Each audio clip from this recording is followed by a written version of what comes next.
he had to grab onto it several times and hold it like, I mean, he looked like me, you know. I mean, looked like it was going to fly away without him. Yeah, it's just the guy. I mean, not only does he have mental balance issues, but it appears that he has some pretty interesting it's an inner ear thing. It's the inner ear thing. Yeah. All that drywall in New York built up in his ear, and now it's not what it used to be. Yeah, it was. Oh, hey, look at that. We're on the air. Hello, everybody. Hello, everybody. Good afternoon. It's a great day for baseball. Here we are live at the Chapultepec Municipal Stadium, where the Chapultepecan alligators take on the Georgian rebels. The Hibernian Bears. How would that be for a team? Would that work out for a team, the Hibernian Bears? What am I? Oh, that's what I'm looking to do. Okay, I couldn't figure out for a second what I was looking to do. And then it came upon me upon a midnight clear. Or a morning clear, which we don't have down here. We have cloudy skies back again, although the temperatures have gone up. We're into the mid 40s, I believe. It might even be 50 degrees out there. Well, we too have had an alteration of our 80-degree temperatures. Today it's going to be 90.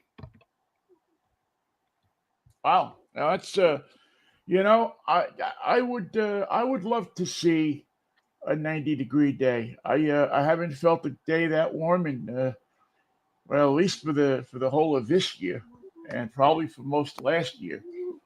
So I wouldn't mind getting into that. I like that warm weather. Although you know, it's just funny. I mean, I don't mind Good for your bones. We're Mikey and Vinny. He's Mikey. I'm Vinny. Michael Knight in New York. Vinny. We've been doing this for nigh on to how many years, man? It's been a few. Yeah, it's been a number of them. Probably going to be pushing it up to close to the 40, I would think. If and not past. Just so you know what I'm dealing with, the big boys decided to sit behind me. You see, there's the 30-pound cat, and he's not moving. And I've offered him a relocation fee and setting him up in a new, witness protection and all that.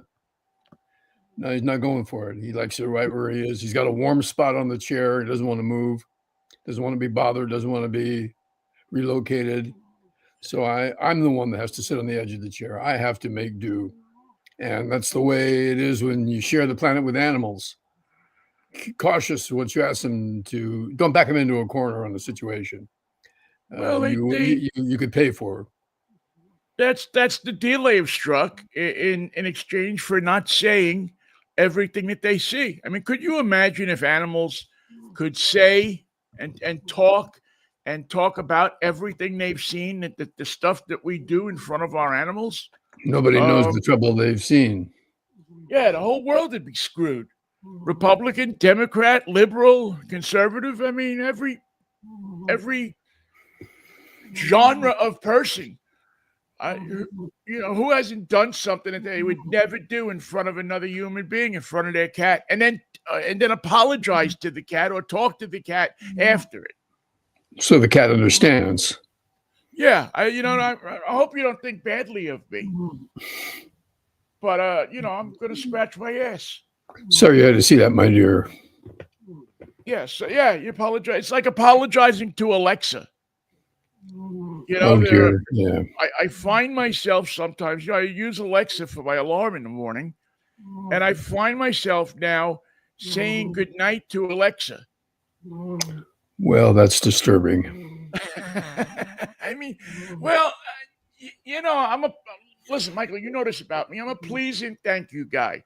I was brought up to say please and thank you. So it's like an automatic reaction to say, Alexa, please set the alarm for 6:30, and 7 tomorrow morning.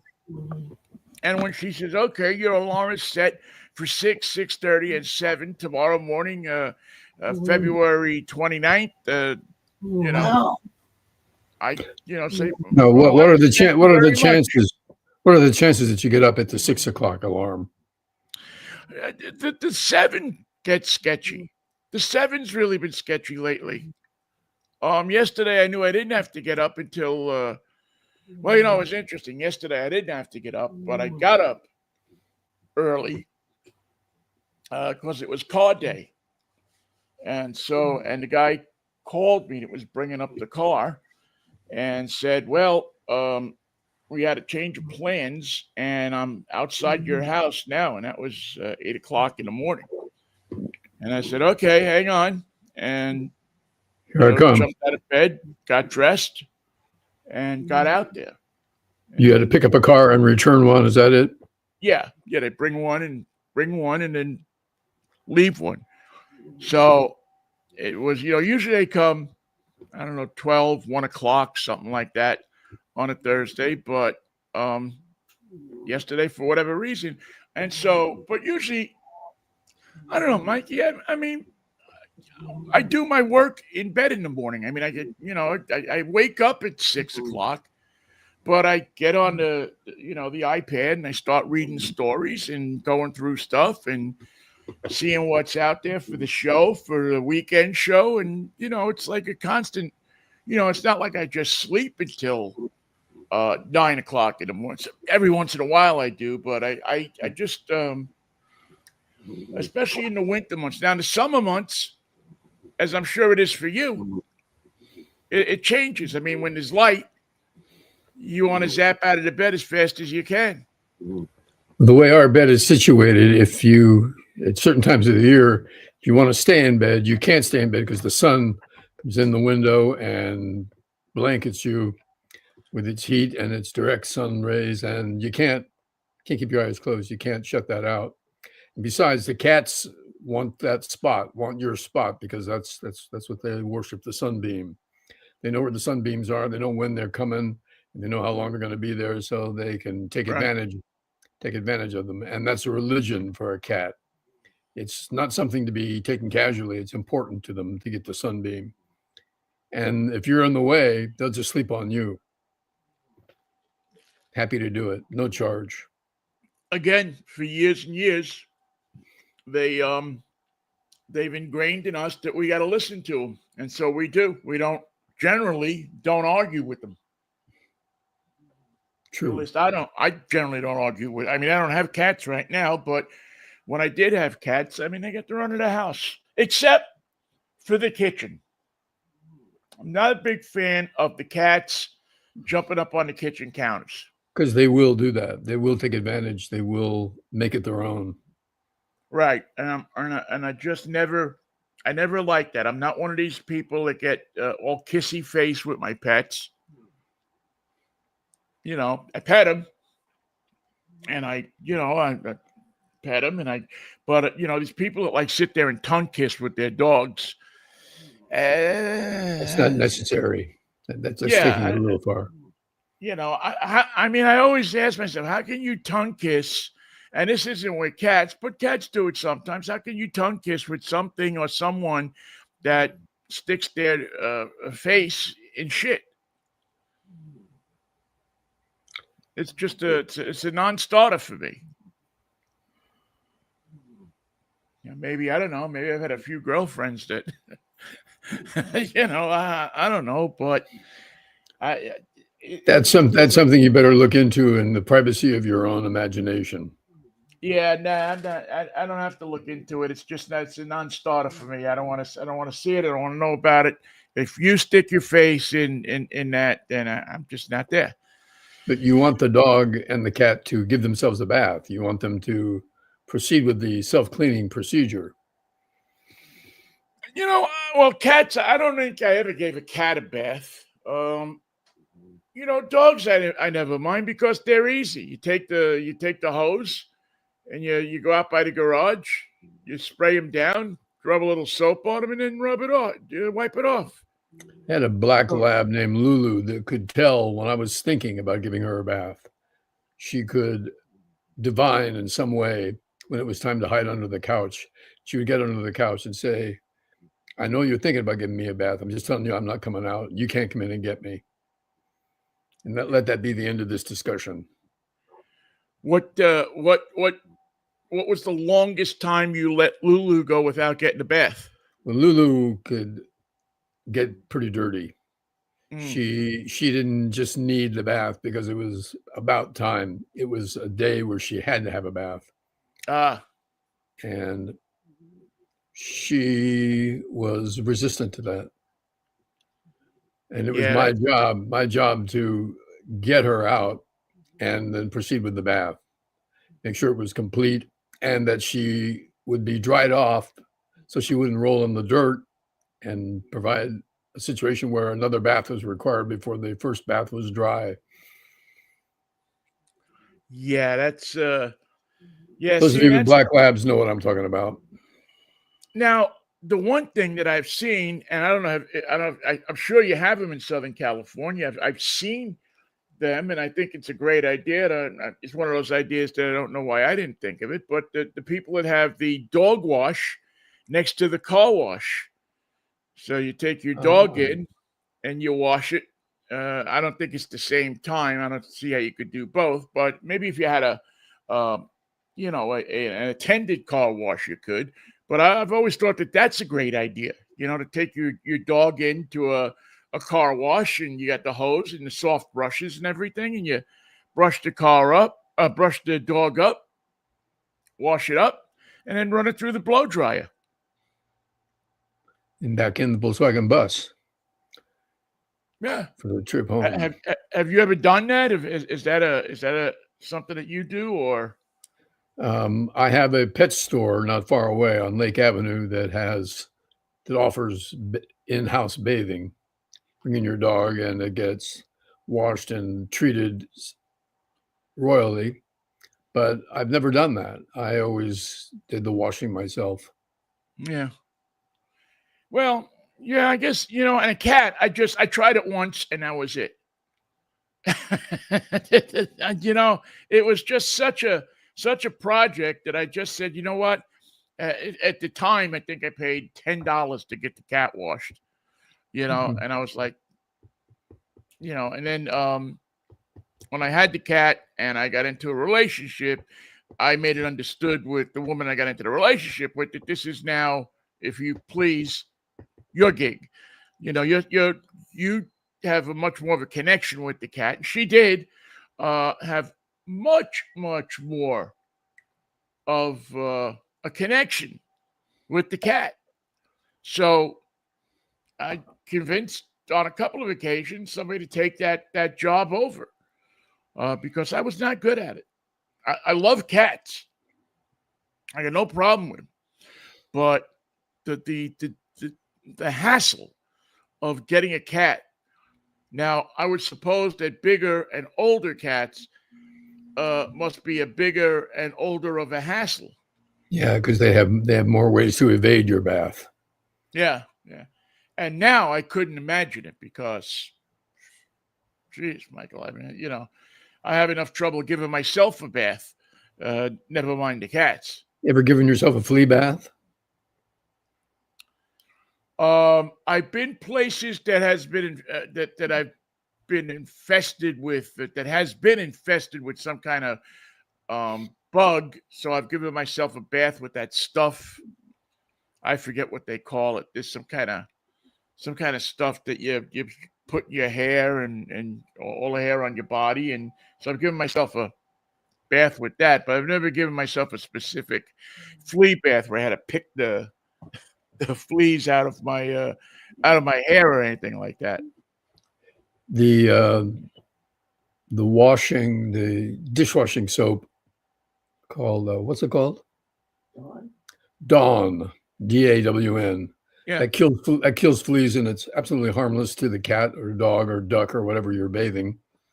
And they use Dawn to get oil products out of aquatic birds when there's been an oil spill, and it works beautifully. It cleans thoroughly, and it kills the parasites, whatever they may be, and it's of no harm whatsoever to the animal. So it's a pretty rare combination, and the Dawn is used successfully. Last time I had to give a cat a bath, it was a flea bath for a new kitten, and Dawn saved the day. That's why you know what? I've used Dawn for years, and that's exactly. I read an article one time where they was using. I think it was after the Exxon Valdez, if I'm not mistaken, No that doubt. the organization that was up there cleaning up the wildlife was using Dawn. Yeah. It was, it was one of the best things for that type of work. And ever since then, I actually specifically go and look for Dawn when I go shopping.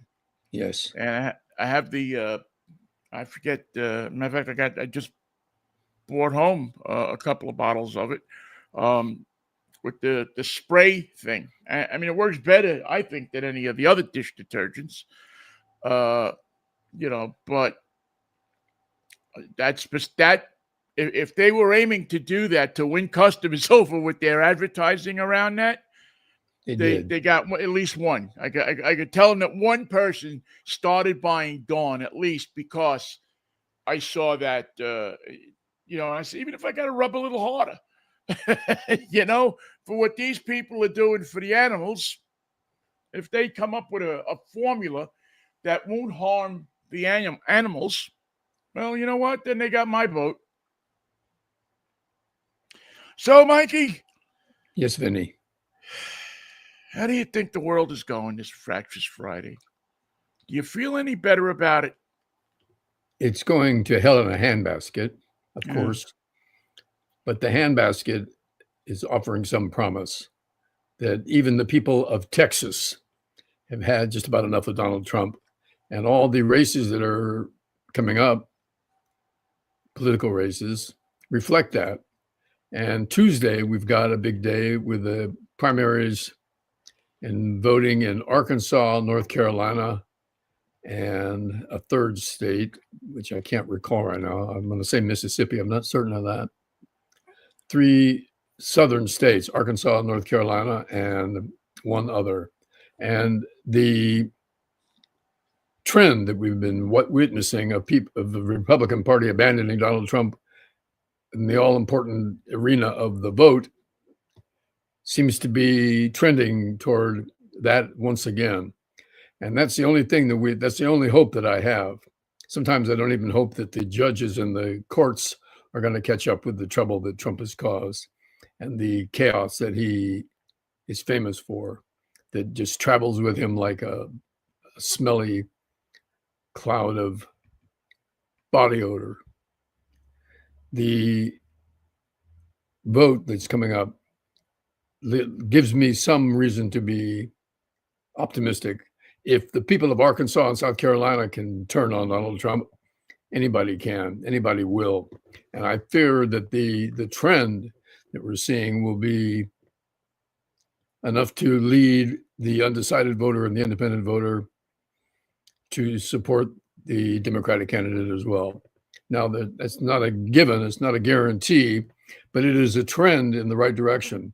And that means that the people who would wear a Trump t-shirt and willingly be part of his gamesmanship to destroy the ability to vote for candidates, the ability for individuals to be detained, but only with a warrant and only with the legality that accompanies the right of the individual to be innocent until proven guilty, all the bedrock innocent elements of our democracy that are eroding right before our eyes because of this son of a bitch.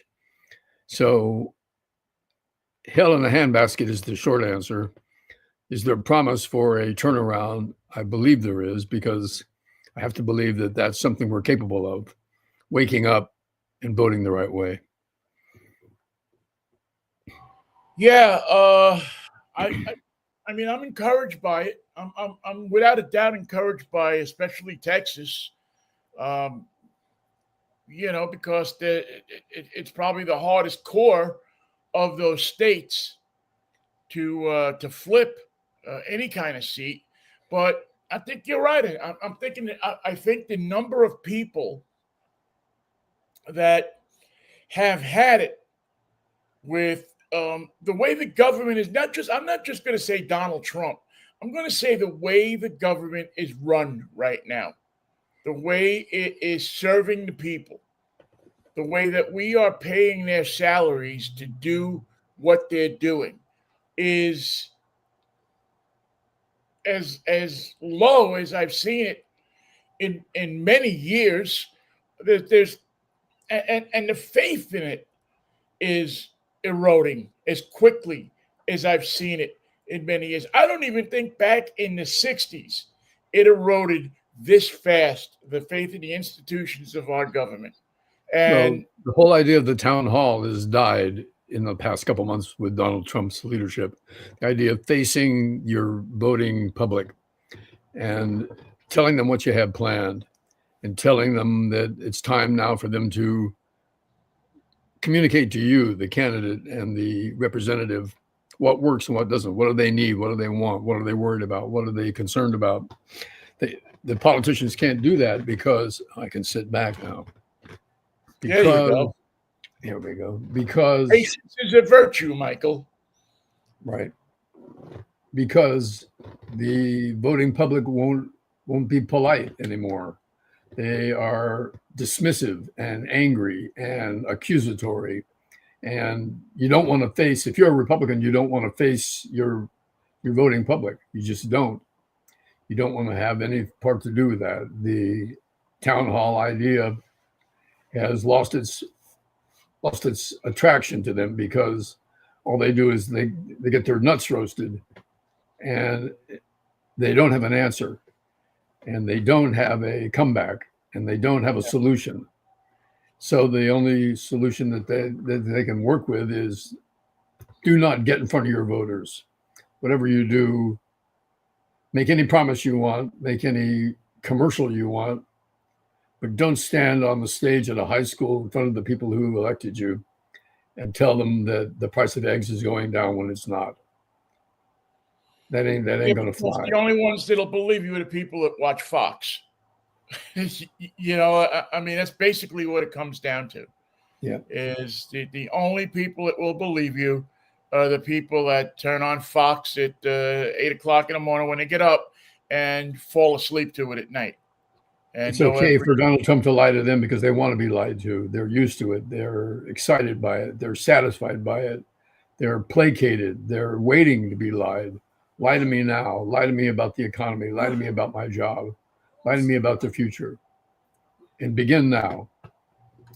Yeah, it is amazing. I mean, it's been so funny that over the last 3 days or so, that most people in this country have been talking about the speech, and two places that I've seen where they're not talking about the speech very much was Fox and CBS News. Or Fox and Fox Jr. Yeah, Fox and Fox Jr. For all the hope I had for Tony DeCopel taking over the news, what I heard him say after, and I went back, I go back and I look at, because everybody puts them on YouTube now, so you can go back and you can watch it. And I went back and looked at the major networks and CNN and Fox and just the lick job that DeCopel gave Trump after that speech was disgusting. It truly was. To see a guy that I thought was a good journalist. I'm not saying that if you're hosting the State of the Union address for a major network that you need to go and tear them down or anything like that. But don't lie. Don't paint the guy, if you don't want to paint them in terms of that it was a horrible speech. don't jump on the bandwagon with the other Republicans, the other MAGAs, and say, well, it was such a great speech and an eloquent speech. Nowhere in that speech was it eloquent. Eloquent and that man do not exist in the same universe. And to hear Did he describe it as eloquent? Yes, he described it as eloquent. Wow. Now maybe they stuck that in there. Maybe it was AI generated. I don't know. I looked at the but I heard him say eloquent, lengthy. It's I mean, I can't look at CBS News. I mean, I looked at him with a weary eye before. Now I don't trust anything they're saying. You shouldn't. Now I'm kind of like. And it was just a few short years ago that it was still part of the image of the Paley family and the Tiffany network, with standards that were above and beyond that of any news organization, with the exception perhaps of the New York Times. It was an extraordinary organization for news gathering, and correspondents, reporters, producers all over the world that adhered to the high standards of CBS News.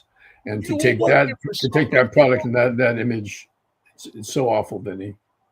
When the first time that I went to work for CBS, when we were working together in Embarcadero, I was so proud to be working. I remember when I got my CBS ID, I showed it to my father, and I was like, look at this.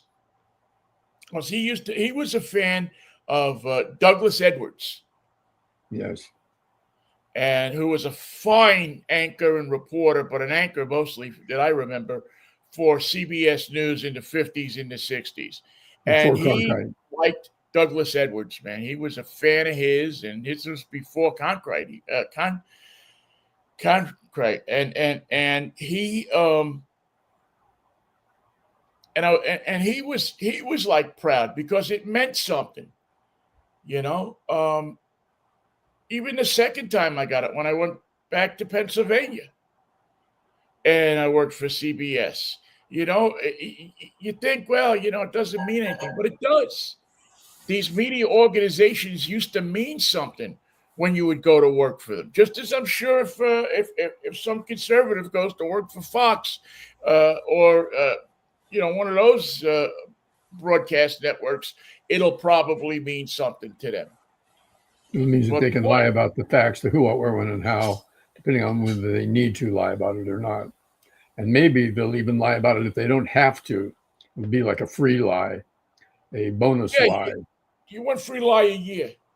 But it meant something. And now it doesn't look like it means anything. It means that it's just the opposite of what it was. It's a source that can't be trusted. Excuse me. Bless you. Yeah. Two of the things that I did want to pull out of this, since on Friday we kind of almost do a little bit of that was the week that was. That was a great show. It was. You remember that? I do. I watched it religiously. I remember as a little kid watching that show. David Frost and a group of people who pretty much were a precursor to Saturday Night Live, in that they satired the news. Remember they opened the show with a song? That was da da da da da da. And they would, I think, was Tom Lehrer part of that? I don't think so. I don't recall that. For some reason, but I know David Frost was, and it was just one of those shows that anyway. So we tend to go back sometimes and look, and I just wanted to say two other things about the State of the Union. The first one was I was putting J.D. Vance in charge of the corruption, Fraud. the fraud. Had to make me laugh because it always appears to me that J.D. Vance is Trump's bag man. Now, for Yes, his those of name's you not who J.D. Vance. yeah, I mean, for those of you who might not know what a bag man is, he's the guy that follows the boss around and takes the payments so the boss can never get in trouble. And you make sure that you pay up. And it was so not lost on me that Trump is standing up there in front of the nation talking about how much he wants to fight corruption and he wants to fight, you know, Congress taking corruption, taking insider trading and all of that stuff. And Donald Trump has probably paid off more, in my opinion. Donald Trump has probably paid off more building inspectors and so on and so forth in New York, or his bagmen have, than probably anybody that you'll ever meet. All those buildings didn't go up in New York in the 60s without money getting spread around. It's the way it goes back there. It's the way you do business. You don't get the permits if you don't pay the building inspector. It's that simple. You don't get the concrete and the cement unless you've made your deal and you're up to your payments are current. That's why the city opened up their own concrete center plants in the 70s and the 80s because it was the only way that they could do anything about the payoffs that were going to the mob and the building inspectors. Now, again, was I there and ever saw Donald Trump make a pay? No. But I can tell you, as somebody who has experience and had experience in putting together, deals for buildings and certificates of occupancy and all of that kind of stuff, that this stuff was a regular course of business. It's the way it worked, and nobody was going to bust it open. Cost of doing business, definitely. Right. The same thing as the free meal and the free cup of coffee for the beat cop. I don't know. It was the way it went. So, and the second thing was, it really struck me how infected Donald Trump's mind is with social media. He did a social media trick in his speech that we see all the time. If you're somebody who is frequent on social media, and unfortunately I am, I'm trying to use it less for Lent, I guess. Maybe that's what I'm giving up for Lent. But there's a thing that they do. What do you call it? A trope, I guess. It's a thing that people in social media do that has always annoyed me. And it's this thing where they start out a post and they start to talk about a friend of theirs who had cancer, or a friend of theirs who had this, a friend of theirs who had this, or a friend of theirs who is a veteran. And it goes on and describes the veteran, it describes the cancer, and then it talks about somebody who didn't like it. And at the end they say, now, if you are against cancer, repost this message. Or if you are against, dishonoring the United States, if you're a true American, repost this message. What if it's are you against people who mistreat hedgehogs? Repost this message.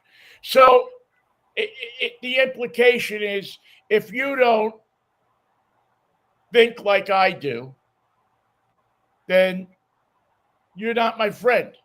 Or you can't, it's just something so like you have to prove because you feel a certain way about a certain subject. And if you don't repost it, you're not American, or you love disease, I guess. What does it mean if you don't repost it? You love cancer?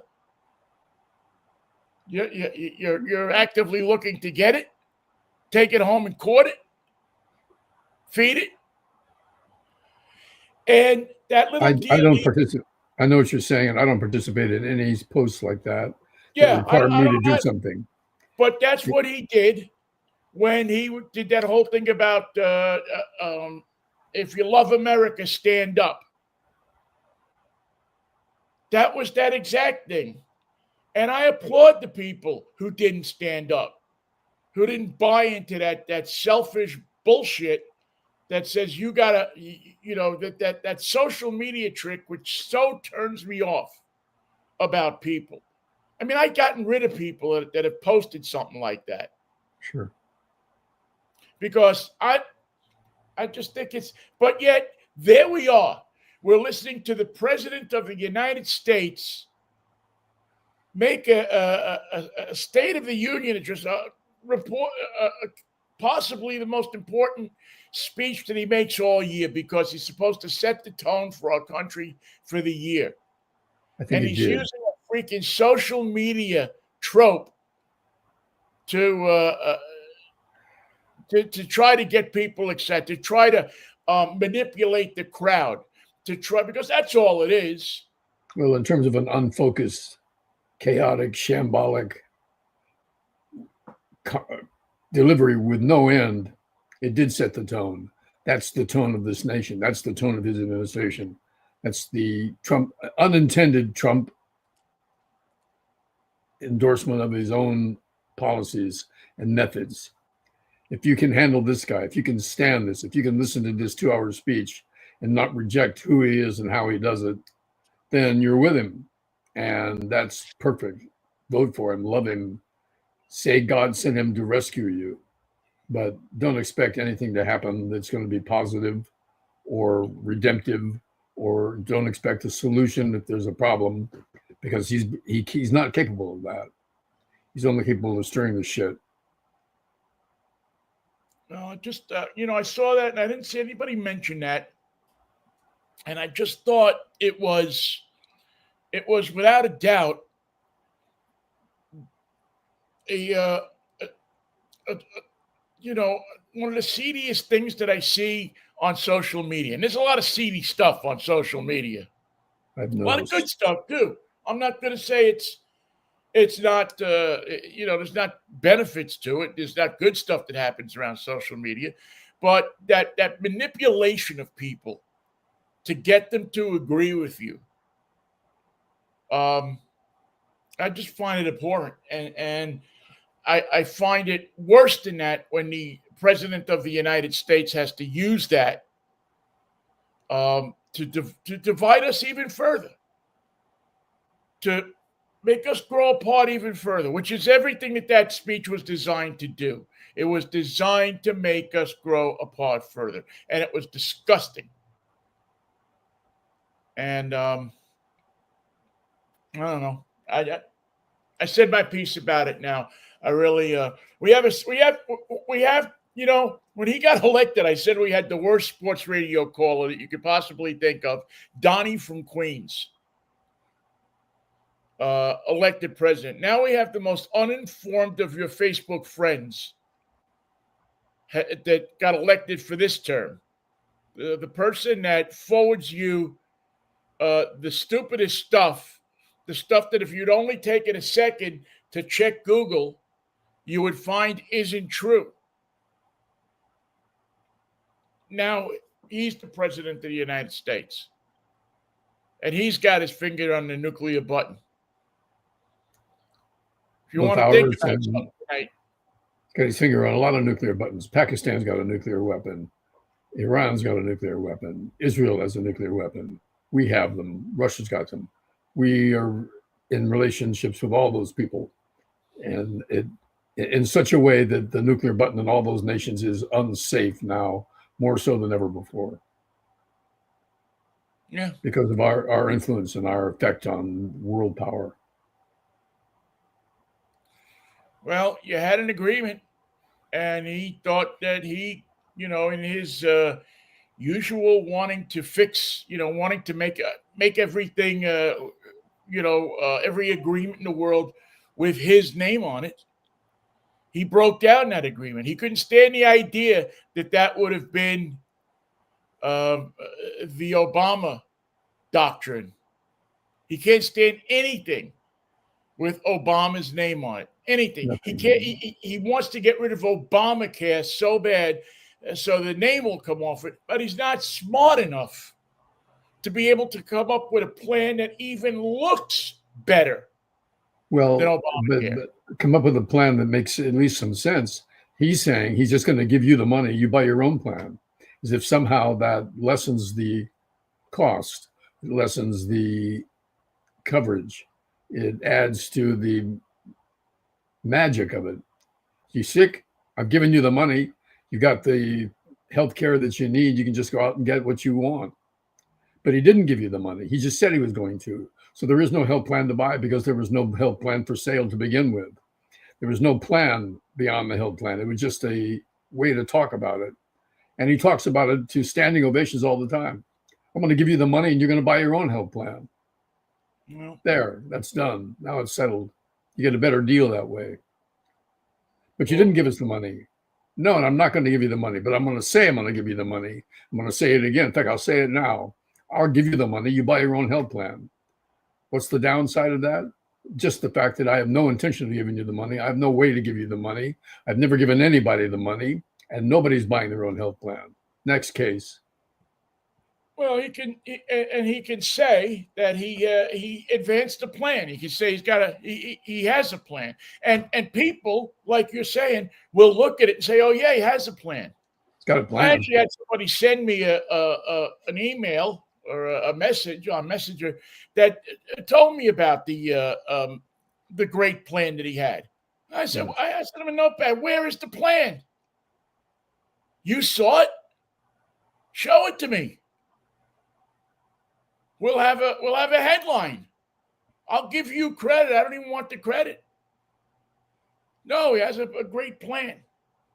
A friend of mine in Pennsylvania that's a big fan of his, big fan of Trump's. I mean, that's a state he's screwed more than any other state, Pennsylvania, because he keeps telling those people in southwestern Pennsylvania that coal is coming back. And he'll do anything he can to try to give the illusion that coal is coming back. And coal is not coming back. No. But he gives that illusion of comfort.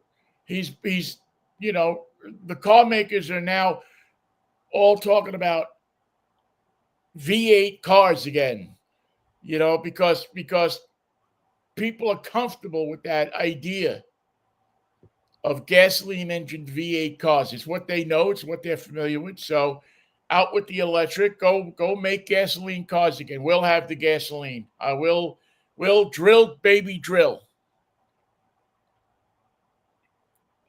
While we choke on it. I heard an analysis today of something that surprised me. That the cost of oil these days is $60 a barrel. And the return at that level, the return to the industry of the money that they invested to get that oil and charge $60 a barrel is at such a level that there's no profit in it. So they're not going to drill because it costs a fortune to institute new drilling. It has to be offset by the projected return. There has to be enough oil in the ground or under the sea at a reasonable cost to justify the fortune that you have to organize and put together to drill, baby, drill. Now, Trump thinks that he's just drill, get the oil, sell it at any price that you want, and there's a fabulous fortune to be made, but that's not the case. And right now, the fortune is at $60 a barrel, is not enough of a return to justify the drilling and the costs that goes with it. So the whole idea about drill, baby, drill is a wonderful bumper sticker, but in reality, Vinny, we are not drill, baby, drilling. We are not returning the investigation and the adventure of finding new oil. And there's no turnaround for that in sight. The cost of oil per gallon at the tank that you pay to fill your tank is at a level where you cannot justify further drilling because of the cost involved. And he doesn't understand that. Republicans don't understand that, but the oil industry does. Oil industry understands it. And the idea that he made 85 million gallons of low-grade crude from Venezuelan deal that he talked about is pie in the sky. It doesn't exist. Those figures are not real. Once again, he lied to you. He lied to me and he lied to you about the cost of oil and the return that for his adventures in Venezuela or any other place. And the drill baby drill concept is a hoax, is a falsehood, is nonsense. And to fix that, to make that oil from Venezuela usable as gasoline for the types of cars that we drive here. Now, if you have a one-cylinder, a one-cycle motor or something like that, maybe it'll work. You know, the kind of engine that you can run on castor oil. You know, but to make that top-tier gasoline, it costs you more.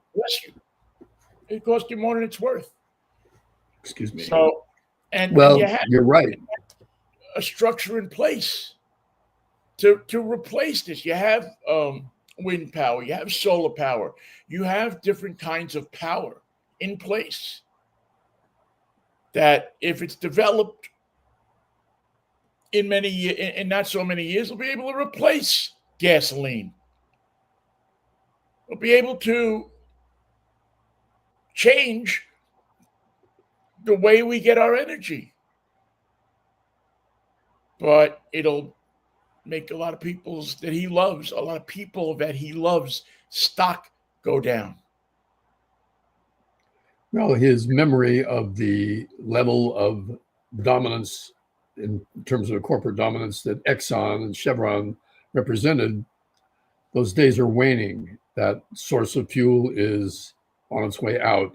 You can see the fact that the fortune that the gas companies made, the fuel companies made, was based on the fact that every car had to have their product. Every car had to have it. Every week you had to fill the tank. You had no choice. You had no alternative. You had no substitute. Those days are gone now. And the electric cars that are taking their place are evidence of that. Now, yes, we still have gasoline, and yes, there are gas stations, and yes, you can fill up your 1955 Studebaker and drive it for the foreseeable future. But if you want to buy a new Studebaker, well, good luck with that. If you want to buy any new car, chances are you're going to be making a choice between an all-electric car or a hybrid. Well, unfortunately, they've made cars so unaffordable between the interest rates and the stuff that they've put in cars and the wanting to take profits that it's not practical to buy a new car for many people. I mean, you're going to spend $50,000 if you want to buy a new car. Is that ridiculous? Yes. $50,000 is what you are going to have to spend if you want to buy a new car. What's the price of the car you're driving this? What's the price of the car you're driving this week? Well, I'm driving a pretty snappy car. I'm driving a Lexus GV70, and that 80 grand. car is actually over 80 grand. But it's an incredible car. It's a luxury car. Not everybody is going to go and buy one of these. And well made. Well made. We've talked about the Genesis before and how much of a solid vehicle that is. And how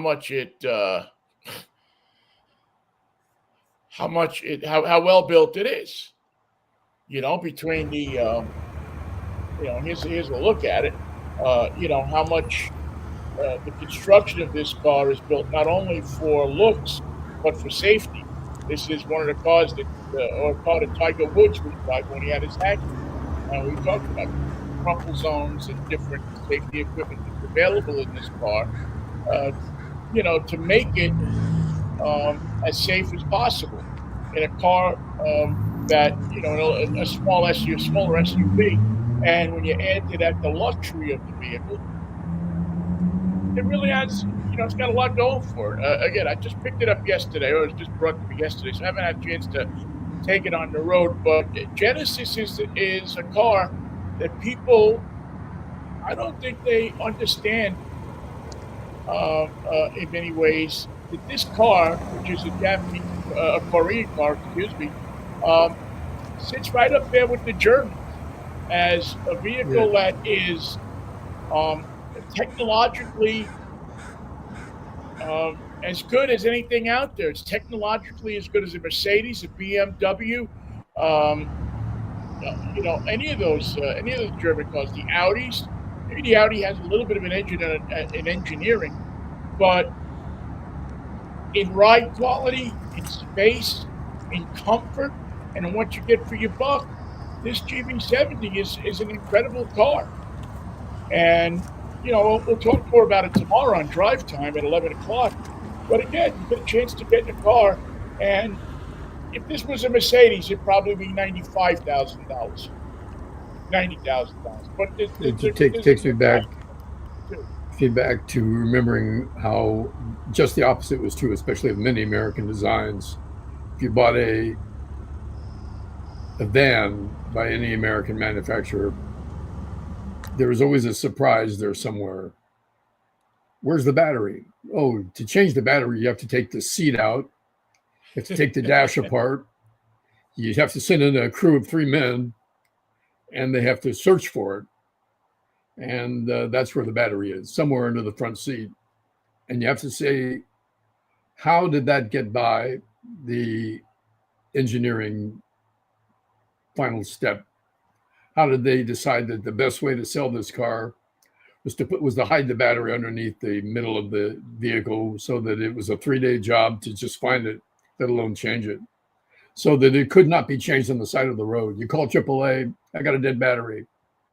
What are you driving? I'm driving the new Schmegma. Oh, that's a problem. We can't change that on the side of the road. We'll have to tow your car. Why tow it?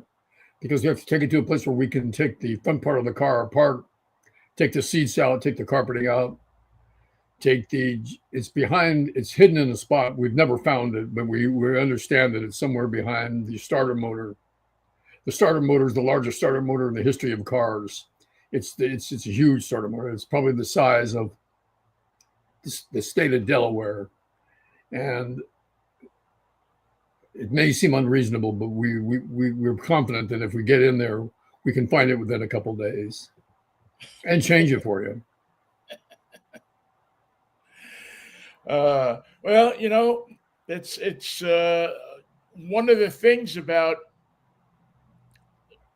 that really made cars get into much more the forefront of safety was getting the battery out of the front of the car. Yeah. Most cars still have that battery up in the front, but for vans and things like that, they found it actually to be better. Some cars, they moved them. And as a matter of fact, the early Volkswagens had the battery under the seat. The Volkswagen Bug had the battery under the seat. It did two things. It kept the battery from being in the crash zone, but it also kept the battery in the middle of the car. And when you had a lightweight car like that, it helped with the balance of the car and the road stability of the car. It kept the car, and again, you're talking about a car that's 2,000 pounds. It kept the nose of the car from moving over when you were steering it. So but I know what you're talking about. Now, I mean, just think about it now. Now you look for a battery, you'd either look at an electric car or a hybrid for a huge battery, or a 12, you still got the 12-volt battery. So you got to find out where they hid that. But yeah, the changes in engineering in cars have been incredible, and Genesis has been at the forefront of that, and it's nice to see. It's nice to see an upstart company that a couple of years ago, 10 years ago, existed really in not too many people's minds. And now they put out one of the best luxury sedans, luxury SUVs out there, and a car that's fun to drive, um, has a large number of high tech stuff in it. So if you're one of those techie people, but isn't so out there that you're afraid of it. There's cars now that come, Michael, and you probably seen this, that you start to get into the tech side of it, and you leave half the stuff alone because you don't know what it is. It's like when you get a computer, sometimes you leave half the stuff alone because you don't know what it is. Just show me how the heater works, show me how the radio works, and show me how I make it go frontwards and backwards. That's what I want you to show me. Everything else, I don't care about. Those Genesis, are just add-ons. Those are just features to make you want the car. Yeah. Yes.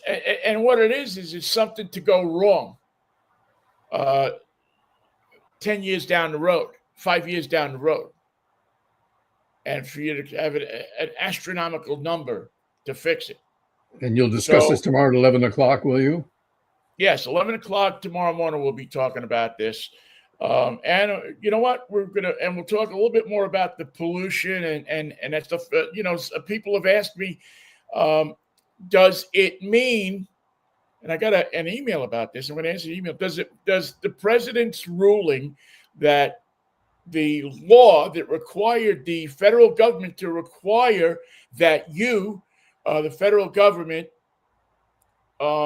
make cars non-polluting or less pollution, will that mean that the smog stations, that law, the president has said that law isn't existing anymore, will that mean that you wouldn't have to get your car smogged anymore? Will that mean that you wouldn't have to get catalytic converters in your car anymore? Can you just put a regular muffler on your car and it can go? Not quite. So we'll maybe in some states, but not on the West Coast. No, it won't happen on the West Coast, and I don't think it's going to happen in some states. I think states are going to band together, and they're going to say, screw you and screw your ideas. We need stability. We need to know where we're going in the future. We design these cars 5 years down the road, 6 years down the road. We don't want to poison people with our cars. We may want to make a lot of profit, but we don't want to poison people with the cars. So that's something that we'll be looking at. I think it's I think that it's a crazy idea that he's come up with about getting rid of the regulations that basically forced the car companies into making cleaner cars. What is it that he doesn't want forced into it? Cars. The car companies are more inclined to talk about safety, and have instituted many elements of their design and their engineering and their rollout that is focused on passenger safety, family safety, children's safety within the car. But they're not always as willing to provide the same product safety with pollution, with elements of pollution, contributing to pollution, contributing to and what could be more safe greenhouse gases, an environment that you can breathe. Water that you can swim in and drink. Water, air that you can breathe. I mean, if you don't have that, you don't need seatbelts. And it was a combination of two giant industries, the petrochemical industry and the auto industry together, just about destroyed the city of Los Angeles because of the design of the city. It sits in a bowl, and the smog would get in it and couldn't get out. And that was a factor in California having the most stringent rules around what a internal combustion engine had to provide in terms of cleanliness. And without that, Los Angeles would be unlivable today if that had continued from the 50s to the current day. Yeah, well, again, we can, I mean, we did what I really a lot of times don't like to do, but I think that people's attention need to be called to what's going on.